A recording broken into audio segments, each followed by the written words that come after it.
هغه زندگی ختمی او هغه لره وفات کوي او حالات د هغې دای چې دنیا زندگی کې ظلم کړی نو دی ته به دغه وخت کې دغه فرشتې زجرن حالت کې وایي فیما کنتم څنګه حال لستاسو نو دنیا کې زندگی کې چې د ښه کارونه کړي د انصاف د عدل د قرآن او د سنت مطابق نو بیا الله رب العزت د هغې هم تذکره کوي چې کله د هغې روحونه الله اخلي نو ډېر په نرمۍ سره اخلي والناشطات نشطا هغه فرشتې چې هغه ډېر په نرمۍ باندې روح اخلي د نیک عمله مسلمان انسان نو هغې دپاره زیری خوشحالی دلته قرآن فرمائی ان الذین توفاهم الملائکہ بشکا کسان توفاهم الملائکہ چې وفات کئی هغې لره فرشتی په حکم د الله سره ځکه چې فرشتي خپل طرف نه هغه د یو انسان روح نالی بلکې هغه د الله رب العزت په حکم باندې راضي او د یو بنده او د انسان هغه روح اخلي با دا خبره مونږ کړې وه چې بعضې ځایونو کې نسبت د روح د اخیستو د عامو فرشتو ته کېږي لکه دی ځای کې قرآن کریم هغه بیان کړی دی چې ظالم توفاهم الملائکه چې فرشتي به د دوی روحونه هغه اخلي دارنګې نورو ځایونو کې قرآن کریم بیان او تذکره د هغې کړې ده چې الله رب العزت به ورته فرشتې راولیږي لکه سورې انعام وګوره آیت نمبر 93 وم سپارہ را التم قرآن کریم د فرشتو ذکر کړی دی د عام فرشتو وم سپارہ سورہ انعام آیت 93 ومن اظلم ممن افترى على الله كذبا ومن اظلم ممن افترى على الله كذبا سوک دے زیاد ظالم دا غچانا چی تڑی پالا باندې دروغ لرا او قال اوحی الی ولم یوحی الیه شیئون یا داوائی چی ما تا وحی شوی دا او دتا دس شی وحی نی شوی دا دروغ دا نبوت دعوی کئی ومن اواغسوک قال چاغوئی سا انزلو مثل ما انزل اللہ زرده چه نازل بشی پا مثل دا آغی چه اللہ را لگلی دی یعنی ماتا دعوت نبوت دا دروغو کئی بیا سوئی آغی خبر لرازم ولو ترى إذ الظالمون في غمرات الموت والملائكة آغا وقت توینی دی ظالمانو لرا چی دی با پاغ بیوشی دا مرکیوی او دا فرشتی ولالی بی ورتا والملائكة باسطو ایدیهم لاس بے ورطا خپل راوگ دکڑوی او سب ورطوی اخرجو انفسکم رو باس خپل روحنا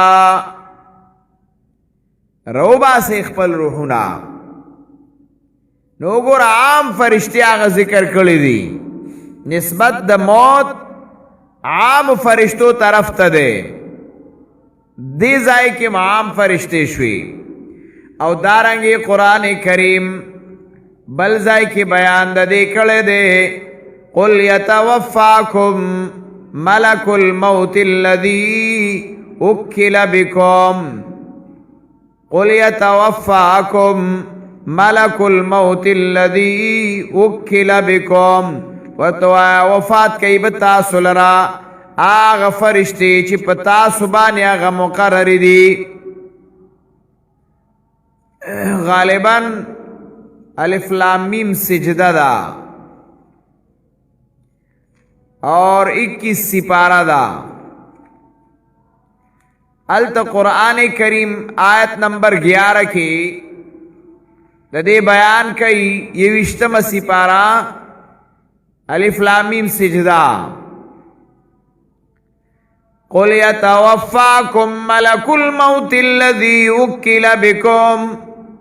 ورتو آئے وفات کئی بتاسو لرا سوک ملک الموت الذی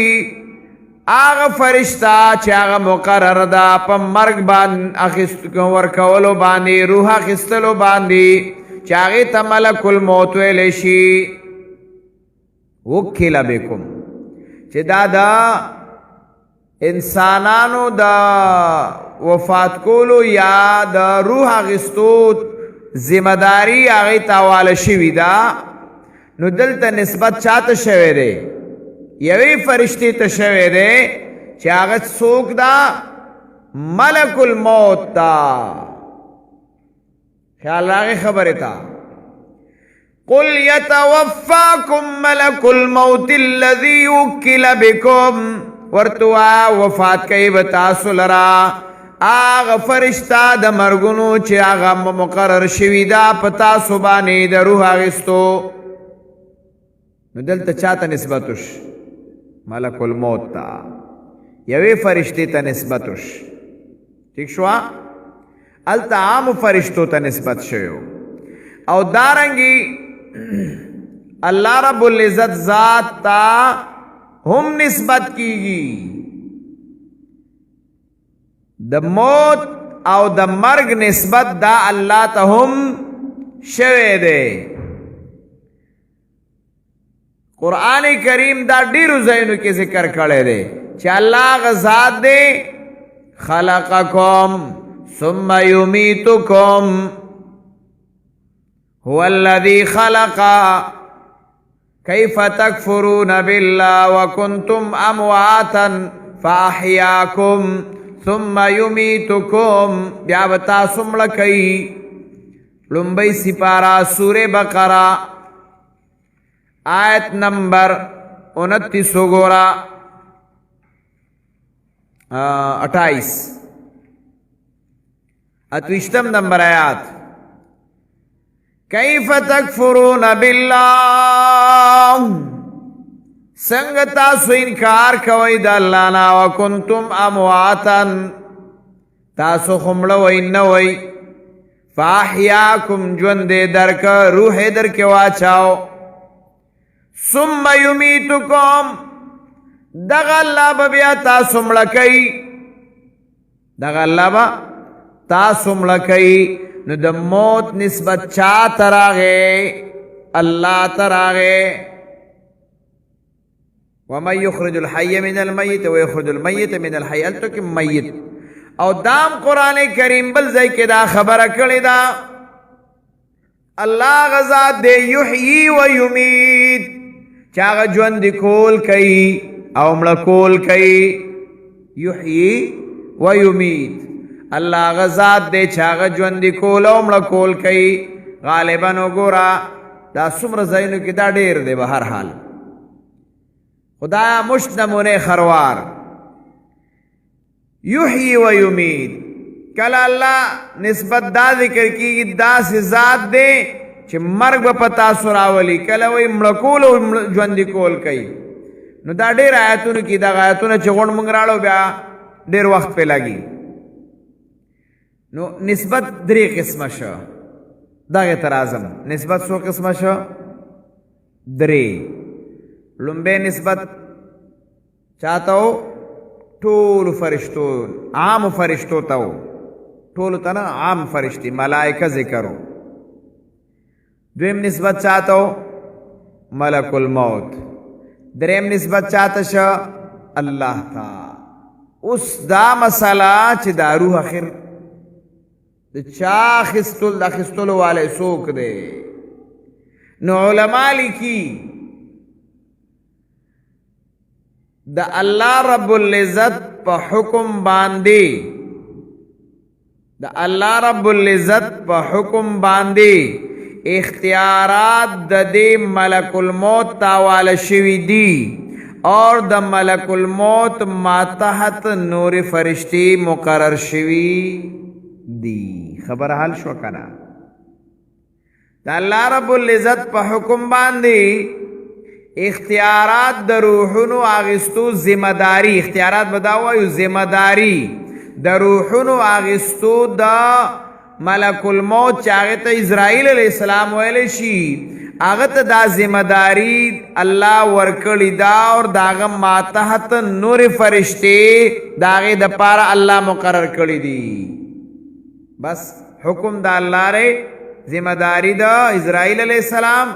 اور ماتحت فرشتي ورتا د دې جنسنا انورین دي. اوس خیال راغې نو درې واړو ته نسبت صحیح که کم یو ځای کې ملائکه ته نسبت دی نو هغه ماتحت ته اشاره ده، که کم یو ځای کې ملک الموت ته نسبت دی نو هلته کې ذمہ داری ته اشاره ده، اور که کم یو ځای کې الله ته نسبت دی نو هغه بذات خود د الله حکم مسله ده. نو قرآن کریم په دې ځای کې چې کم ځای کې زمونږ درس روان دی دلته کې د موت او د روحونو اغستو هغه نسبت چاته شوی؟ ملائکو ته شوی دی. ان الذین توفاهم الملائکه، بشک هغه کسان چې وفات کوي هغوی لره فرشتي ظالمی انفسهم، په داسې حال کې چې دغه کسانو ظلم کړی دی په خپل ځان باندې. اوس د ظلم نه څه مراد دی؟ دلته علماء کرام لیکي په دې ځای کې د ظلم نه مراد هغه دا دی چې باوجود د دینا چې په هغه باندې بعضې اعمال فرض شوي دي